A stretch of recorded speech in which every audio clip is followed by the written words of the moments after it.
Congo. Et on sait très bien, et je crois que Jonathan Bateng était en train de vouloir aller dans son déroulé pour démontrer ça. On connaît très bien les accointances qu'il y a aujourd'hui entre la Banque du Vatican et la plupart de ces multinationales qui exploitent et qui pillent le Congo aujourd'hui. Il faut le savoir, il faut le dire. Rappelons que le Vatican, au-delà des aspects religieux et tout ça, le Vatican, c'est d'abord un État. C'est-à-dire que, si je ne me trompe pas, je crois que c'est l'État le plus riche au monde. C'est un État puissant. C'est un État d'ailleurs qui a l'une des plus grandes agences de renseignement. On ne le dit pas toujours. Le pape, c'est l'homme le plus informé, pour ceux qui ne le savent pas. Donc, ça nous amène à comprendre qu'en réalité, le pape, dans une logique de neutralité, ne saurait pleurer pour l'Ukraine sans préalablement pleurer pour la République démocratique du Congo. Parce que ce qui se passe en Ukraine, le Congo le vit depuis 30 ans aujourd'hui. Donc, par souci même d'équilibre, le pape devrait commencer par pleurer pour la République démocratique, dont il s'est dit aller en visite aujourd'hui. Ça nous oblige également à comprendre, à se lever dans le débat, à comprendre une chose, la question de la religion et de la spiritualité. L'Église catholique, le christianisme aujourd'hui, c'est une religion. Et la religion, c'est un ensemble de règles et de règlements, de pratiques faites par l'homme pour justement grandir dans sa spiritualité. C'est-à-dire que la religion peut être sujette à l'imperfection humaine, donc elle peut être corrompue par le politique, par le culturel et même par la société. Et il est clair aujourd'hui qu'au fil des années, la religion en elle-même, elle a été corrompue. Or, est-ce que les mutations qu'ont connues la religion aujourd'hui s'adaptent aux réalités africaines? Parce que l'Afrique est un continent essentiellement spirituel. Or, la spiritualité, c'est pas la religion. La spiritualité, c'est un mode de vie. La spiritualité, c'est une façon de vivre, si je peux le dire ainsi. Et l'Afrique est essentiellement spirituelle, mais l'Afrique n'est pas religieuse, comme j'expliquais tantôt. Donc, quand on voit la manière dont un certain nombre de chefs d'État africains sont parachutés à la tête de nos États sans intégrer cette dynamique africaine, sans intégrer cette réalité africaine, ça pose problème. Parce que l'homme aujourd'hui, qui préside à la destinée de la République démocratique du Congo, Félix Tshisekedi, mais c'est l'un des plus fidèles des fidèles de l'Église catholique romaine, il faut le dire ainsi. Et ça pose problème. Ça pose problème en ce sens qu'on a vu faire des tournées, même jusqu'en Israël, où il est allé s'incliner devant le mur des lamentations au niveau d'Israël pour justement soumettre des problèmes de l'Afrique. Or, la spiritualité africaine fait en sorte qu'elle convoque le fait que les problèmes africains se résolvent en Afrique en convoquant justement les éléments qui sous-tendent l'histoire et la culture africaine. Ce qui n'est pas le cas avec ce chef d'État. D'ailleurs, on l'a vu même très proche des milieux du Vatican. Il a l'habitude d'y rendre. Il ne le cache même d'ailleurs pas. Ça pose également un problème quand c'est un homme pareil qui préside à la destinée d'un pays comme la République démocratique du Congo.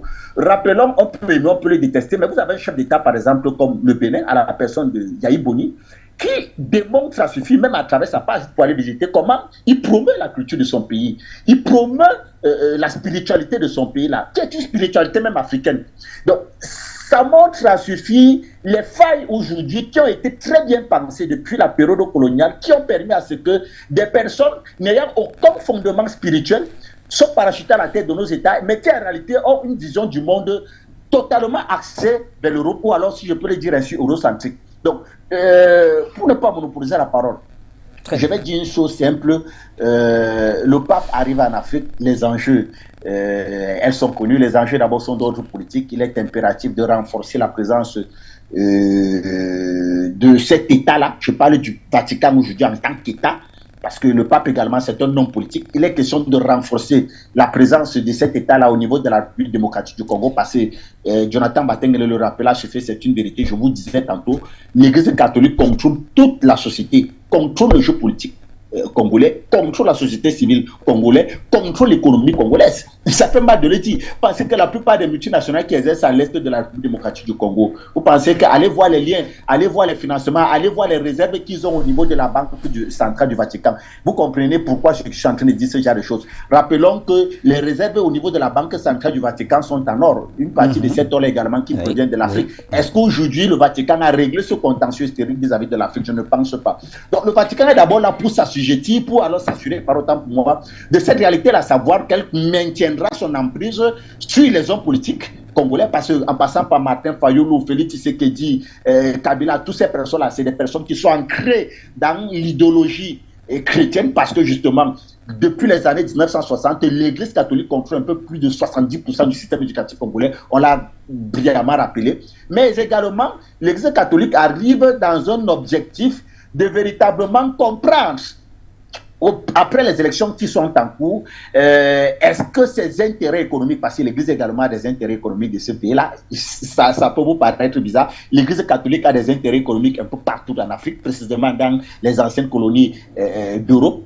Je parle de la France, de la Belgique et de tout ce que vous connaissez, indépendamment des pays, par exemple, comme l'Allemagne. Vous verrez que les pays qui ont subi la colonisation des puissances comme l'Allemagne, ce ne sont pas des pays où l'Église a une très forte emprise, mais les églises dont les monarchies étaient profondément tournées vers la religion, vers l'Église catholique. Vous verrez que ces monarchies-là qui ont eu pour coloniser un certain nombre d'États africains, ces États-là aujourd'hui sont empêchés, sont fortement ancrés au christianisme. Donc l'Église également arrive dans un intérêt de véritablement s'assurer que ces intérêts économiques qui datent depuis l'arrivée de ces prélats-là sur le sol africain, parce que rappelons qu'ils étaient la face invisible de l'arrivée des ordres militaires. On parlait là des 3M, à travers les 3 missionnaires. Ils étaient d'abord, ils sont venus avec la Bible pour nous assujettir, pour nous pacifier avec un ensemble de textes, ma foi, qui n'ont pas de fond, mais de nature à véritablement nous faire comprendre que ceux qui arrivaient après eux devaient vraiment nous apporter ce développement-là, à savoir les militaires. Donc, avec l'arrivée des militaires, il y a eu des partages qui se sont faits, c'est-à-dire que le militaire ayant participé à ce que l'Église puisse bien s'installer, dans justement le partage des États africains, il y avait une partie qui devait revenir à l'Église. Et d'ailleurs, la construction ou alors les biens que l'Église a amassés depuis ces années de colonisation majoritairement proviennent de l'Afrique. Donc, ça fait en sorte que pas des petits réseaux, pas des petits agendas cachés. L'Église a des intérêts très puissants en Afrique, des intérêts économiques au-delà des intérêts politiques. Et je crois que l'arrivée du pape également s'inscrit dans cette logique-là. Parce que le pape ne viendra pas seul, il viendra avec une délégation. Vous me direz par exemple que ce sont des représentants de cet État-là, mais je vous dirais que ce seront des hommes d'affaires. On vous dira par exemple, on vous présentera par exemple un cardinal tel, un évêque tel, mais derrière la torche, derrière l'ordre, il y a également que ce cardinal ou alors cet évêque peut-être sera le représentant de la Banque centrale du Vatican, sera le chargé des affaires financières du Vatican, sera le responsable des affaires politiques du Vatican. Et donc, c'est cette délégation-là qui accompagnera le pape, de nature à s'assurer qu'au-delà des rencontres officielles, les rencontres officieuses qui vont suivre vont s'assurer justement des intérêts stratégiques, économiques et même politiques de l'Église sur le sol africain, principalement sur le sol de la République démocratique du Congo. Merci Charlie Kenyé. Je reviens à vous et on affiche le numéro pour nos téléspectateurs. Il y en a qui m'écrivent, ils veulent déjà réagir. Jonathan Batengene, alors tout à l'heure, vous nous expliquiez justement, et je crois que Charlie a d'ailleurs mis les pieds dans ce pan de l'analyse, les accointances justement de l'Église en RDC avec le secteur économique. Tout à fait, le secteur financier toujours. Financier, oui. Il faut noter que IOR, pardon, je ne t'ai pas perdu, l'IOR, oui, qui est la Banque du Vatican, IOR c'est un institut, c'est le trésor central. Okay. C'est-à-dire la trésorerie du Vatican, c'est considéré comme une banque. Et ça a été géré de manière opaque, mais surtout de manière tout à fait peu recommandable. D'ailleurs, en 2014, depuis 2013, il y a des scandales qui sont accumulés autour de la gestion de la trésorerie du Vatican. Et le nouveau responsable qui a été nommé, c'est quelqu'un qui travaille au chantier naval de Fribourg, en Allemagne. Et il construit, il s'appelle Freiberg, il est avocat, et il construit, c'est un aristocrate, de très longue lignée, qui est d'ailleurs, et c'est bien de le dire, chevalier de l'ordre de Malte. D'accord. Et l'ordre de Malte, c'est une des affiliations les plus puissantes de la franc-maçonnerie. Donc, allez voir l'église qui dit qu'elle combat la franc-maçonnerie. Donc, ce monsieur construit des navires de guerre. Des navires de guerre. C'est un commerçant, c'est un monsieur qui est avocat, mais il est actionnaire dans une entreprise qui vend des navires de guerre. C'est lui le responsable financier de l'Église. Et l'Église a beaucoup de structures dans lesquelles elle a investi. Alors, elle a investi dans beaucoup de banques. Et ces banques, pour la plupart, ont des intérêts en RDC. Donc, les discussions qui auront cours entre le pape et et le président Tshisekedi ne sera pas, ce ne sera pas seulement un échange sur la vie de l'Église au Congo. Ça sera aussi sur les opportunités d'investissement de ces entreprises, parce que beaucoup d'hommes d'affaires qui savent que la Banque du Vatican est un des actionnaires et qui lorgne le marché très prisé des minerais au Congo, pourra utiliser l'entre-gens du pape pour effectivement se positionner. Il faut noter que actuellement, ceux qui sont en train de dominer le marché de l'exploitation des minerais du Congo, ceux qui de manière régulière ont su s'imposer, c'est les Chinois. Parce que les Chinois ont investi là où les autres se montraient réchignants. Donc maintenant, dans la bataille où l'Occident est engagé avec la Chine et la Russie, l'arrivée du pape va permettre à ceux-là d'avoir un interlocuteur de poids qui pourra les positionner sur le marché, congolais. Surtout, là, il faut compter, ce seront les investisseurs, surtout les entrepreneurs belges, les entrepreneurs français. Parce que aujourd'hui, la France et la Belgique n'ont pas, du point de vue marketing, non plus l'image forte qui leur permet d'ouvrir les portes. Donc, avec cette visite du pape, beaucoup vont utiliser son entre-gens pour essayer de se positionner.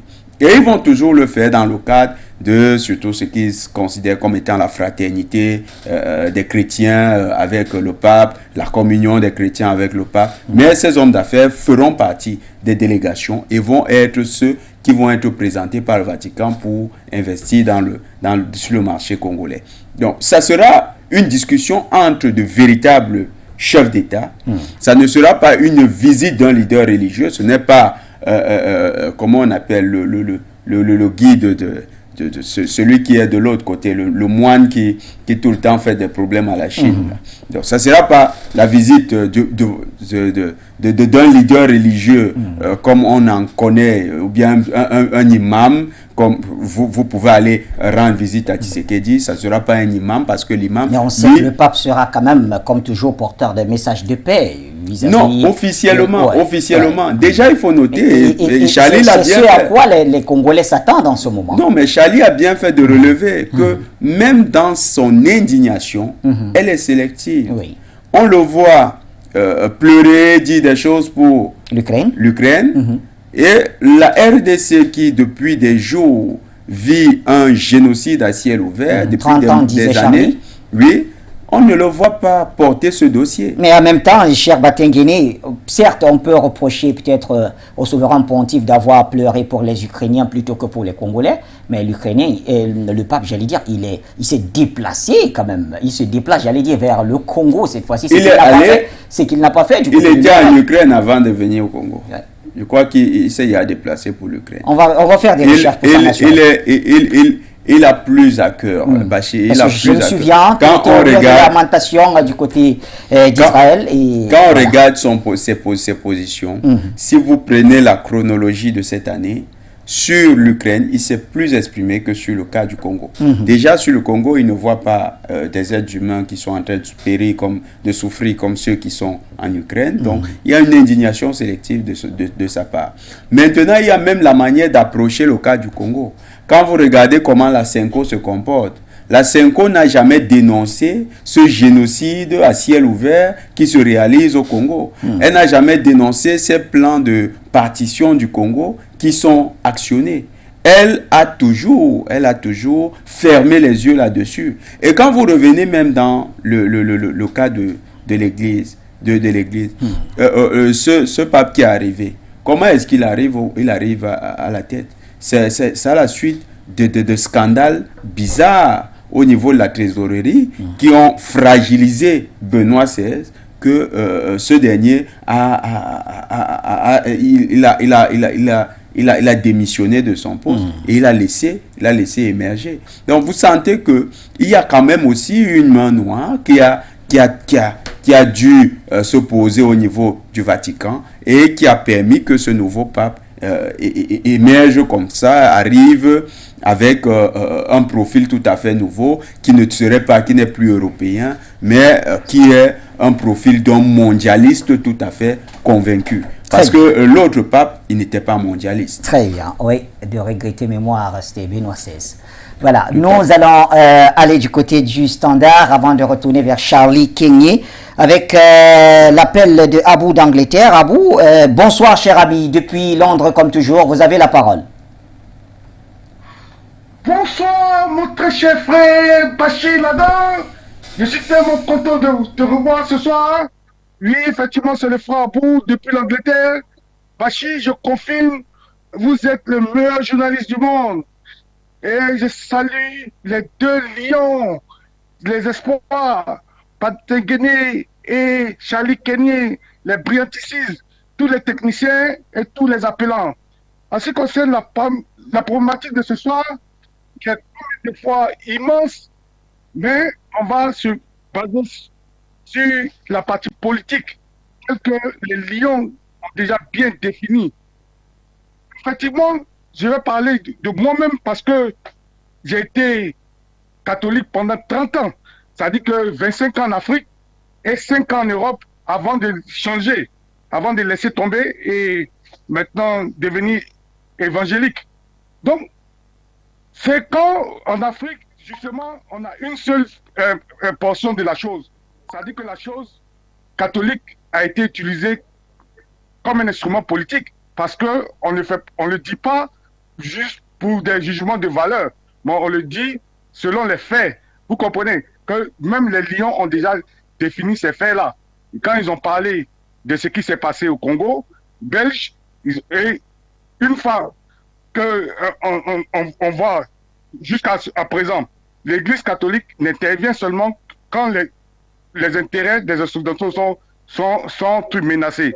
Mais tant que les Africains sont abattus comme des mouches, on ne voit jamais l'Église catholique intervenir, même dans la politique. Maintenant, nous, en tant qu'Ivoiriens, parce que je dois faire court, je fais court parce que c'est un domaine qui est tellement titanique, il faut toute une année-lumière pour expliquer. Donc, je saute quoi. Donc, je saute directement en Côte d'Ivoire. En Côte d'Ivoire, vous voyez, Houphouët-Boigny a laissé des milliards, beaucoup d'argent au Vatican. Donc, c'est l'argent du pays. Vous comprenez? Tel que il y a le compte d'opération en France où on laissait une partie du CFA. Houphouët-Boigny aussi laissait une partie. Houphouët-Boigny, c'est le premier président de la Côte d'Ivoire. Il laissait une partie au Vatican là-bas. Donc, c'est dit que le premier, après Houphouët-Boigny, le président légal doit prendre ça pour développer le pays. Donc, c'est en ce moment que Gbagbo, il était parti là-bas en tant que premier président légal après Houphouët-Boigny. Mais c'est le même soir que Gbagbo est arrivé au Vatican que le coup d'État a commencé en 2002 en Côte d'Ivoire. Vous comprenez? Comment l'Église catholique encore s'est illustrée de façon néfaste. Et depuis lors, la Côte d'Ivoire est rentrée dans le gouffre. Vous voyez? Et aujourd'hui, on voit que cette Église catholique va au Congo. Pourquoi? Parce que aujourd'hui, comme on a fait l'émission hier, on vous a dit, les États-Unis veulent se repositionner. Ils veulent faire la sécession du Congo. Alors, donc il faut aller endurcir les mœurs. Ça veut dire que psychologiquement, puisque la guerre, elle est psychologique d'abord, avant d'être physique, c'est pourquoi qu'elle est spirituelle. Donc on va aller les faire endormir et encore une fois de plus, faire comme ce qu'on a fait au Soudan, diviser le Soudan, parce que c'est l'Église catholique qui a fait là-bas Soudan du Nord et Soudan du Sud. Et c'est la même chose. On a déjà commencé à dire là-bas qu'il y a du djihadisme, il y a le truc. Donc, on veut encore mettre islam contre christianisme. Donc, c'est pour dire qu'avec tous les faits, l'Église catholique a toujours agi comme un instrument politique. Et ce que les gens ne comprennent pas, ceux qui sont restés en Afrique, parce que moi, j'ai fait 25 ans là-bas en Afrique avant de venir en Europe. Donc, j'ai été catholique pendant 25 ans. J'ai eu mon bac au lycée catholique.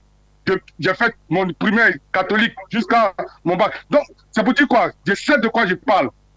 Moi, j'ai tout fait dans l'église catholique, il me restait seulement d'être prêtre. Donc, je sais de quoi je parle. Donc, cette identité que les gens doivent même comprendre, quand moi je suis venu en Europe, quand j'ai étudié, j'ai fait 5 ans d'études de cette église catholique, je me suis rendu compte de toutes les supercheries. Et c'est une entité même qui a brûlé la première personne qui a traduit, qui a eu le toupet de traduire la Bible hein, en anglais. On l'a tué ici. On l'a brûlé ici en Angleterre. Parce qu'on l'a pris comme une hérésie. Parce que la vérité qui est dans la Bible, l'Église catholique ne permettait pas, au temps de l'Inquisition, que les citoyens normaux le sachent. Parce qu'il y a une vérité qui rend libre les citoyens. Donc c'est pour dire quoi? C'est pour dire que faut pas que les Africains, quand on parle comme ça, vont se sentir, ceux qui sont catholiques, vont croire qu'on est en train d'attaquer leur religion. Ça n'a rien à voir avec la religion. C'est les acteurs, comme le pape, ceux qui conduisent la religion là, c'est eux que nous on condamne. Parce qu'ils ont prostitué la religion, ils ont corrompu ça pour en faire un instrument politique à la guise seulement des impérialistes. Et vous comprenez même ce dernier discours du pape qui dit que lui, il va réécrire la Bible parce que les homosexuels doivent être reconnus dans la Bible. Donc comprenez que c'est du n'importe quoi, c'est un instrument hein, à la solde des satanistes qui pensent que le monde les appartient, qui gouvernent le monde ou bien choses comme la corrompre à leur bon gré. Donc, excusez-nous les catholiques africains, nous ne comprenons pas, mais nous disons la vérité que nous sommes dans un... Merci en tout cas Abou. Merci infiniment pour la contribution. Ça a été un peu long, mais bon, on peut vous comprendre. En même temps, comme vous le disiez, cher Abou, ce n'est ni le procès du christianisme, ni le procès de l'Église catholique. Nous parlons donc du point stratégique, justement, du rôle des églises dans la domination, la déstabilisation ou, pourquoi pas, la prospérité dans nos différents États. Nous allons rester au téléphone. Alors, je vois deux appelants. Je vois Jean Saponou, je vois Lamine Diop. Marius, on commence par qui?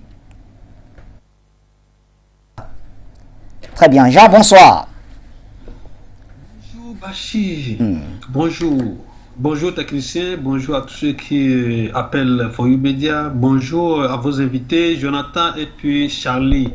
Et Bachir, j'aurais voulu que vous invitiez un catholique à cette rencontre pour que, effectivement, ce qu'il connaît de son église, pour qu'il vous raconte l'intérêt de l'arrivée du pape en RDC, mais vous ne l'avez pas fait. Et néanmoins, vos invités ont mis les pieds dans les plats. Seulement que les gens vont les écouter comme des anti-catholiques, mais alors que ce n'est pas le cas. Même Abou qui vient de parler, oui. Bachir, le problème est tellement vaste. Nous ne pouvons pas finir dans votre laps de temps que vous avez pour faire l'émission.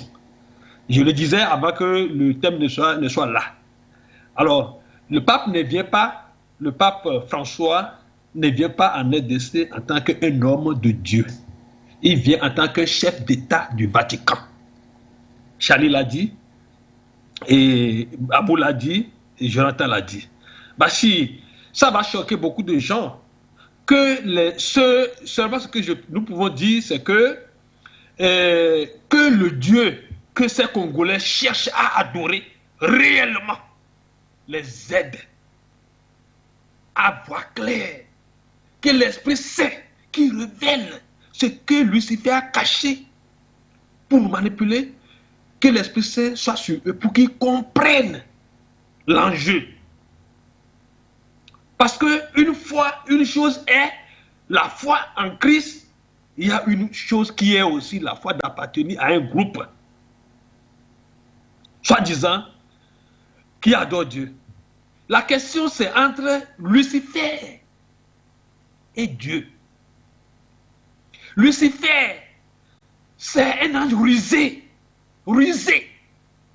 Et ceux qui sont sous l'égide de Lucifer sont les francs-maçonneries, les autres démons. Ça, il faut les esprits, ceux qui se transforment en serpents, ceux qui marchent, ceux qui font sortir de l'eau et de feu, ceux qui marchent sur la mer, voilà ceux qui sont puissants, voilà les démons, les anges de Lucifer. Alors, Bachir, il y a aussi ceux de Dieu, ceux de bon cœur, tels que toi qui es là, tu as un bon cœur. Il y a beaucoup de gens qui ont de bon cœur, que nous entendons parler sur Afrique Média, sur For You Media, sur les autres médias. Ils ont de bon cœur, c'est parce que, vous savez pourquoi? Ils ont l'humanisme et l'humanité en eux. C'est ça Dieu qui défend l'être humain, l'existence humaine, l'égalité, le traitement humain. Revaloriser cela. Alors, quand vous parlez de vie catholique, il y a beaucoup de choses à dire. Ceux que vous avez invités ont dit des choses, oui, c'est vrai, mais en réalité, il y a beaucoup de choses à dire. Parce que l'Église catholique a pris le nom catholique à partir du commencement. Et pourquoi? Et où est-ce qu'ils sont? Et qu'est-ce qu'ils ont participé? Qu'est-ce qu'ils ont fait? C'est un habillage. C'est-à-dire, c'est un mélange de foutu, si bien que les gens ne se retrouvent plus. Les gens voient, quand on parle, les gens pensent qu'on est contre. Ce n'est pas qu'on est contre. On dénonce un système. Comment est-ce que l'Église catholique sera remplie de francs-maçons? Je dis bien francs-maçons. Depuis longtemps. Depuis le commencement de cette institution. Et quand Jean-Paul II était venu, avec l'aide de Benoît XVI, Ratzinger, et puis de l'homme le béninois Bernard Gatti, c'est des gens qui écrivaient pour dire non, cela doit cesser. Parce que vous voyez ceux de l'Afrique, ils veulent adorer effectivement Dieu. Mais quand ils arrivent en profondeur, ils voient, mais disons que ce n'est pas ça. Parce que l'Afrique connaissait Dieu depuis longtemps. Alors, les deux là avaient refusé. Ils ont écrit même des choses contre la franc-maçonnerie pour dire que quiconque est catholique, un ou bien un prêtre qui va se revendiquer de ce groupe-là sera éradiqué, excommunié. Mais on les a combattus. On les a combattus. Et quand les deux sont partis, puis l'autre est devenu pape, on l'a combattu. Il a démissionné. Tout cela fait parce que les francs-maçons ont pris l'église en otage. Les évêques francs-maçons sont nombreux aujourd'hui dans le monde. Comment est-ce que vous pouvez être un serviteur de Dieu, d'amour et de vérité, aller rester avec Lucifer? C'est là le problème. En tout cas, c'est un gros problème. Merci à vous, Jean Sakpono. Comme vous le dites très souvent, nous sommes en guerre. Merci pour la contribution. Allons du côté de Genève retrouver Lamine Diop. Ça faisait très longtemps qu'on ne l'a pas eu. Lamine Diop, qui est d'ailleurs très intéressé par cette thématique. Bonsoir, Lamine. Bonsoir mon cher Bachir, bonsoir à l'ensemble des téléspectateurs et auditeurs de Foyou, ainsi que votre régie technique. Bonsoir M. Batengene, M. Kenny. Me revoilà de nouveau à l'antenne. Écoutez, tout compte fait, je vais appuyer l'argumentaire de M. Batengene et M. Kenny. Selon moi, le caractère principal de cette visite annoncée du côté de la RDC, de ce pontificat de François, c'est qu'on voit quelle est sa grande ambition. Sa grande ambition, c'est de faire soi-disant et habilement ressusciter l'Église des pauvres. Évidemment, c'est une ambition très habilement géopolitique, parce que ceux pour qui il travaille, c'est-à-dire les mondialistes, ont toujours lancé une attaque ouverte contre nos valeurs spirituelles africaines, comme disait M. Kenny et M. Batengene. Et lorsque vous parlez du pontificat, vous ne devez jamais oublier que l'impression du libre arbitre de ce pontificat de François, c'est pas seulement la beauté ou encore la puissance du christianisme selon les chrétiens, mais c'est avant tout l'impérialisme des mondialistes qui s'y cache derrière. Et cet ennemi ne va pas s'arrêter à la politique et à l'économie. Il veut détruire tout ce qui est africain. Donc, l'agression spirituelle habilement subtile que porte ce pontificat François contre l'Afrique noire n'est en aucun cas nouvelle. Peut-être faut-il chercher leurs origines dans notre altérité spirituelle et culturelle. Une question d'ailleurs dont je me pose effectivement tous les jours. Merci, belle fin d'émission, bon début de week-end, à bientôt, ciao.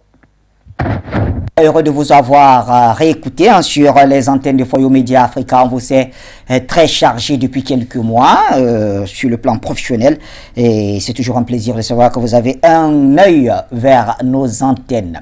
Galoceli, enfin, bonsoir cher ami, je crois que ce sera le dernier appelant. Oui, bonsoir monsieur Ladan. Bonsoir aux téléspectateurs de Foyou et bonsoir à vos invités. Merci. Monsieur Ladan, vous avez titré géospiritualité, je crois en parallèle à la géopolitique.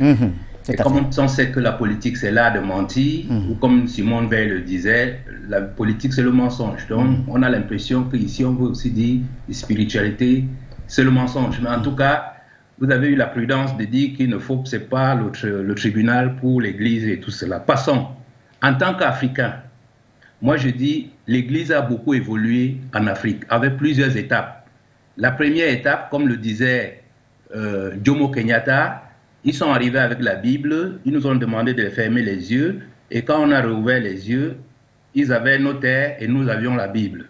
Donc, l'église où la spiritualité a consisté à prendre nos terres. Ça, c'était la première étape.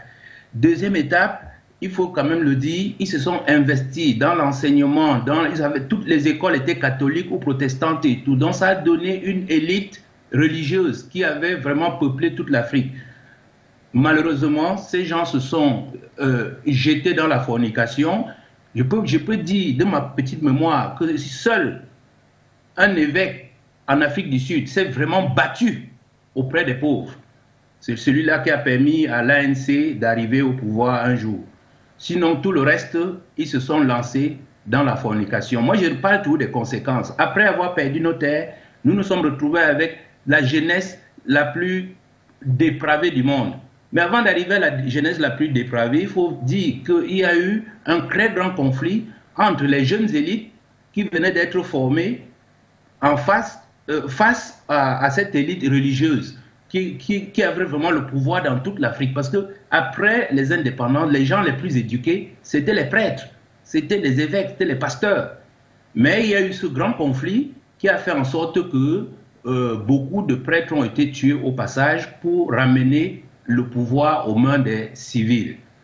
Bon, c'est une façon de dire, je veux dire aux mains des non-religieux. C'est en ça que vous parlez de cette émission, il n'y a qu'au Congo que la religion a vraiment un très gros... Si je regarde toute l'Afrique, il n'y a vraiment qu'au Congo où la religion a encore un très grand impact sur la politique. Et ça a été dû au fait que M. Mobutu avait désintéressé les Congolais de tout. On les avait abandonnés dans la musique, la fornication, le changement de la couleur de peau. Et c'est ce qui arrive dans tous les pays où on désintéresse la jeunesse à la politique, la religion prend place. Monsieur Ladan, vous voyagez beaucoup en Afrique, vous voyez partout qu'il y a des églises de réveil un peu partout dans nos pays. Donc, c'est pour ça que je disais à 3 étapes. Première étape, prendre les terres. Deuxième étape, tentative de prendre le pouvoir. Ils n'ont pas réussi. Troisième étape, ils se sont lancés dans la fornication, ce qui a donné cette société débridée que nous avons aujourd'hui, avec nos enfants qui jouent les films pornographiques alors, dans les écoles.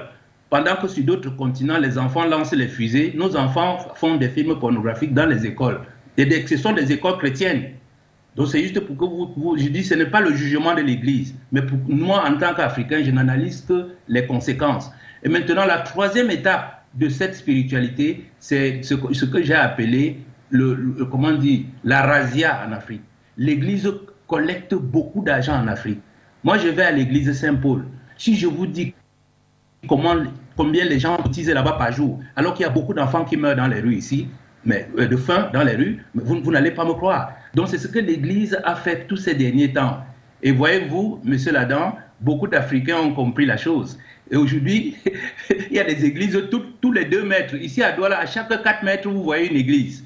Et le monsieur, il arrive, il a des chaussures trouées, et 5 semaines plus tard, il roule dans une grosse voiture et il construit une église. Donc moi, je ne parlais que des conséquences. Après nos terres, après la dépravation de nos mœurs, maintenant, ils sont en train de racler tout ce qu'il y a comme fonds en Afrique. Malheureusement pour eux, par rapport à cet aspect-là, ils ont de la concurrence. Merci, cher Gallo Sely, pour la contribution ce soir encore. J'aime bien le rappeler, Gallo Sely, c'est l'un des plus fidèles quand même de nos émissions, depuis de nombreuses années d'ailleurs, même sous d'autres cieux.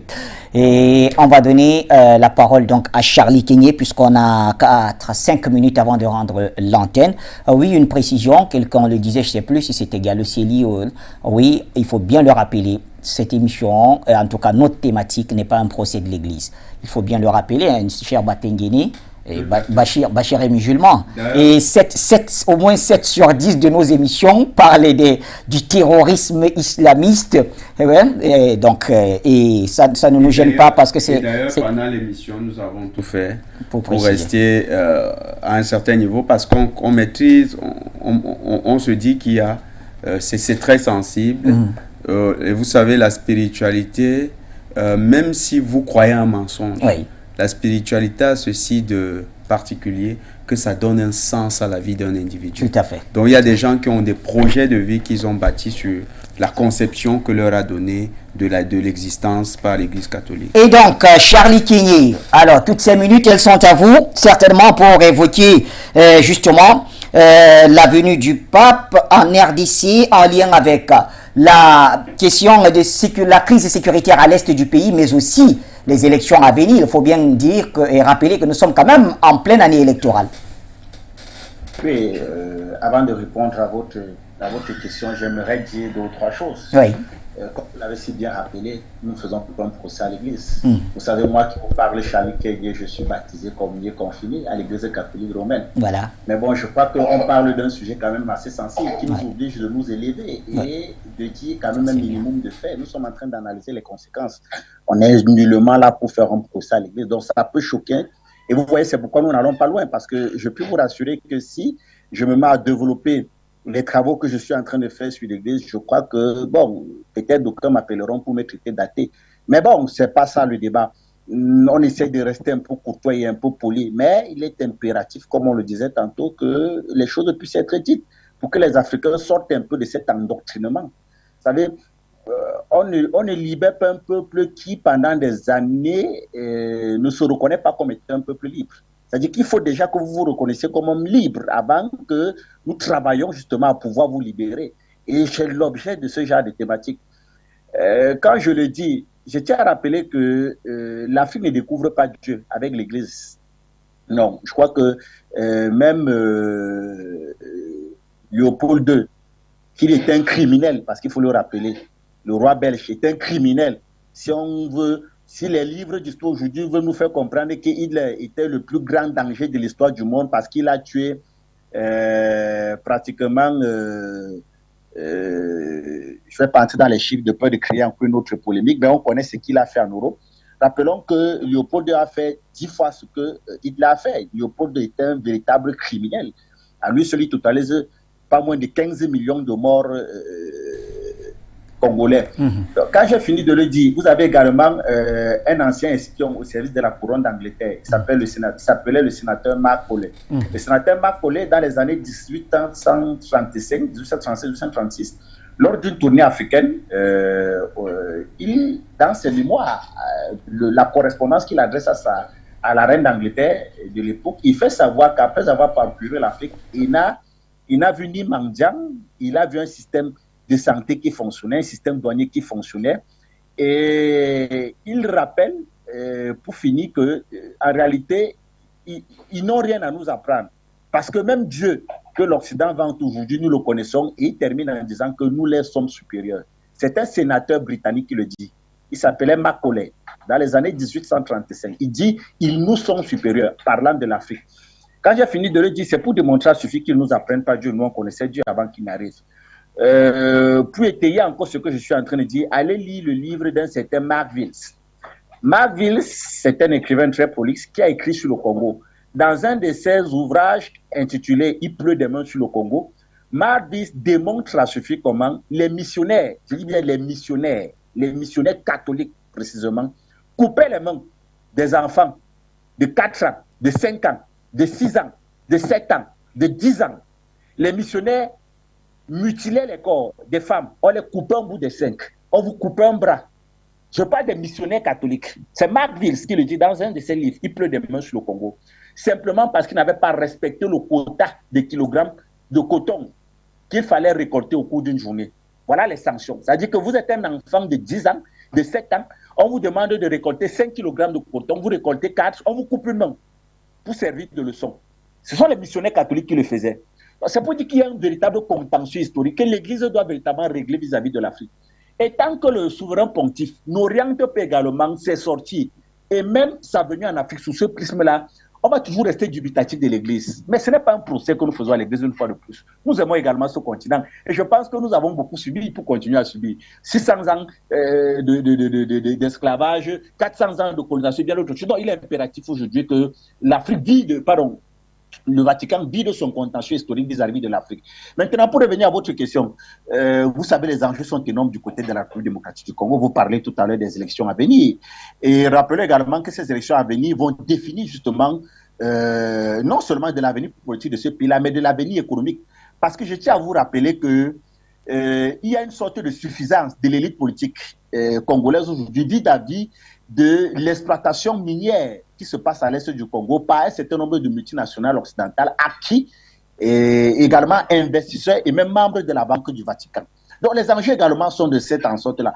Parce que l'une des raisons pour lesquelles le président Kabila n'avait pas été reconnu, alors n'était plus désirable à la tête de la République démocratique du Congo, c'est simplement parce que dans le projet de la convention minière qui avait été pensé par Kabila, il avait prévu que les multinationales officielles ou officieuses qui exploitent le coltan ou alors les minerais sur le sol congolais, ils devaient avoir une augmentation de 1%, de 1 dollar, pardon, dans le kilogramme.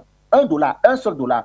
Mais ça vous paraît minable, mais essayez de totaliser ça sur ce qui sort de ce pays-là comme matière première, comme tonne de matière première, vous allez voir l'impact. Donc, derrière tout ça également, derrière la volonté justement de faire partie Kabila, qui derrière cette autre... La préparation et la production de cette autre édition. Bon début de week-end à toutes et à tous et surtout restez fidèles au programme de Foyo Média Africa.